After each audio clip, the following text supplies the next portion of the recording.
We will now proceed to the Public Service Award to be presented by one of the pillars of the Lebanese American community, Mr. Nijat Faris. Mr. Nijat Faris could not be with us in person tonight, but joins us virtually from Houston. Hello to everyone at the Renee Mawad Foundation Gala this evening. While I am unfortunately unable to join you in person, I am proud to introduce Congressman Darin LaHood, the Renee Mawad Foundation Distinguished Public Service Award recipient. As many of you know, Congressman LaHood is a Peoria, Illinois native, the current U.S. representative of the 18th Congressional District of Illinois, and a proud Lebanese American. As one of 3 Lebanese American members of Congress and co-chair of the U.S.-Lebanon Friendship Caucus, Congressman LaHood has been a consistent champion of the Lebanese American community and the Lebanese people during his time serving constituents in Washington, D.C. Congressman LaHood's great-grandparents immigrated to the United States from the village of Aitu in northern Lebanon.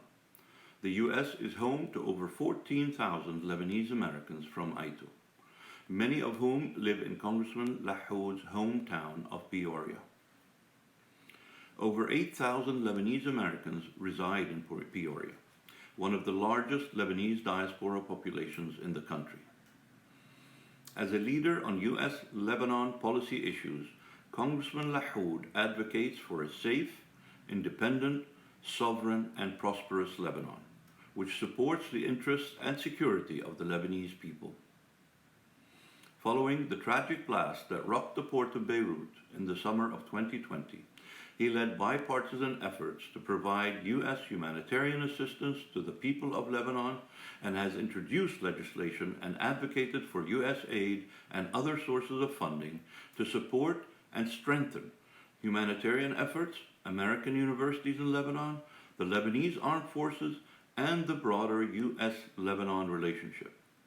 Congressman LaHood takes great pride in his Lebanese heritage, and we, as members of the Lebanese diaspora community, remain grateful to have his continued leadership in Congress.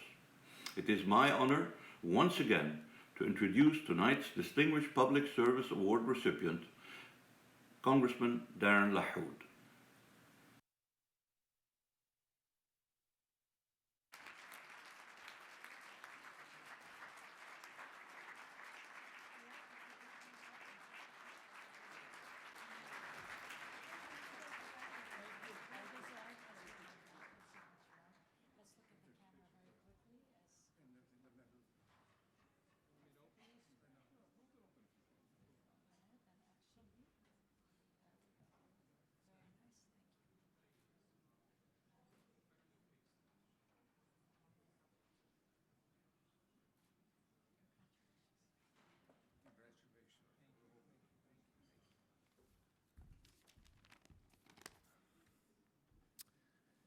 Well, good evening, everyone. Thank you so much to Nijat Faris for that wonderful and very generous introduction, and to the Renee Mawad Foundation, to our gala chair, Rich Ashu and Manel Saab, and the Honorable Michelle Mawad coming to us from Lebanon, Dr. Jabra, and all the others tonight for this tremendous honor.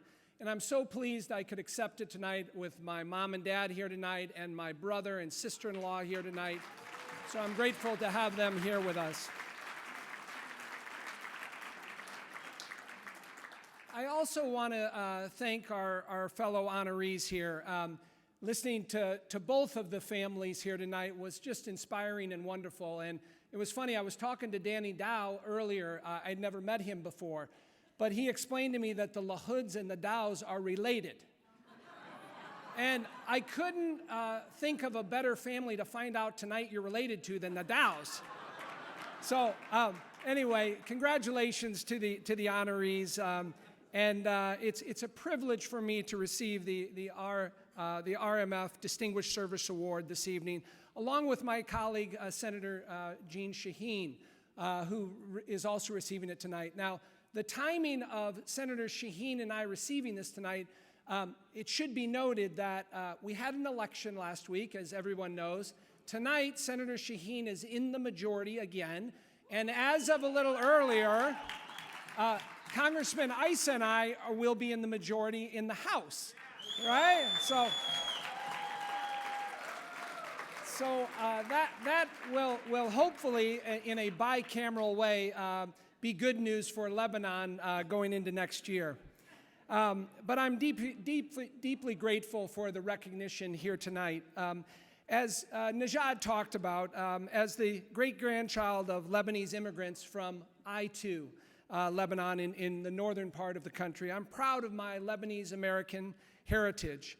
I'm also very proud in the Congress to co-chair, along with Congressman Issa and others, the Lebanese Friendship Caucus, made up of 30 members in a bipartisan way, Republicans and Democrats, that advocate for Lebanon.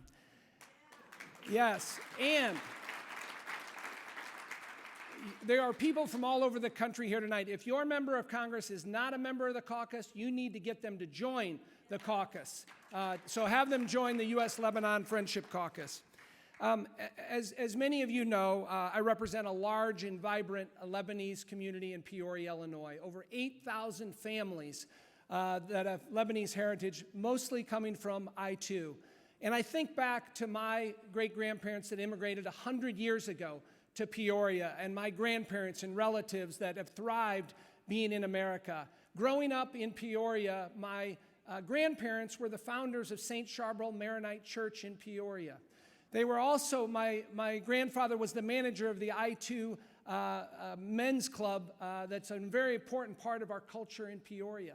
But growing up around Lebanese people throughout my life, these were role models, whether it was my own father or doctors and lawyers and elected officials, engineers, lots of Lebanese Americans that did what all of us in this room have done, focused on family, the importance of family, focused on education, focused on hard work, focused on the resiliency and what this country offers.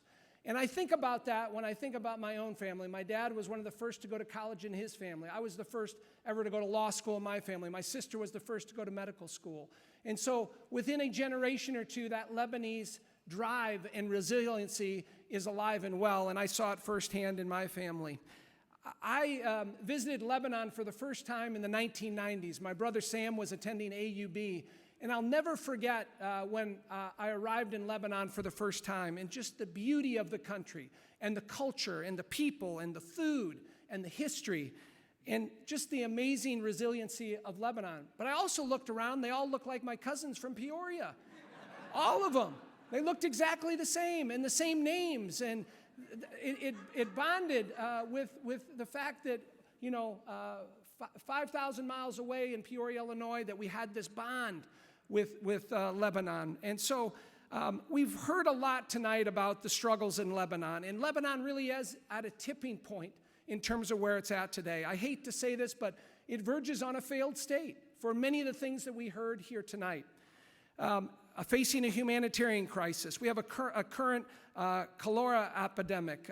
We have ongoing election stalemate, political corruption that is systemic throughout the government, and a slow recovery from the tragic port blast in 2020. In Congress, I, along with many of my colleagues on both sides of the aisle, have advocated for ongoing need to support the Lebanese people, including through humanitarian assistance, USAID funding, and ongoing encouragement of timely, fair, and representative elections. In the Congress, as we move into the next Congress next year, we got to continue to support the LAF, continue to support LAU and AUB for what they do in supporting education in Lebanon, which is so vitally important. We must stop the malign influence of Hezbollah in Lebanon. And we need to make sure we support Lebanon with the codification of the maritime border, which is the one piece of good news there. So those are things that we have to focus on moving forward to help move Lebanon out of the situation it is right now. We also need the ongoing engagement and support of our partners and allies and all those across the country and the world that care so deeply about Lebanon, which is exemplified in this room here tonight. The Renee Moad Foundation continues to prove their longtime legacy of dedication and service to the country and people of Lebanon through their charitable work, partnerships with USAID, and all other efforts to support a future Lebanon that is independent, sovereign, and prosperous. Once again, I'm honored to be here tonight to accept this award from the Renee Mowad Foundation. I will continue to be an advocate for the people of Lebanon in Congress, and my sincere thanks to all the work that's done by RMF, and all of you on behalf, all of you here tonight on behalf of the Lebanese people. Thank you so much.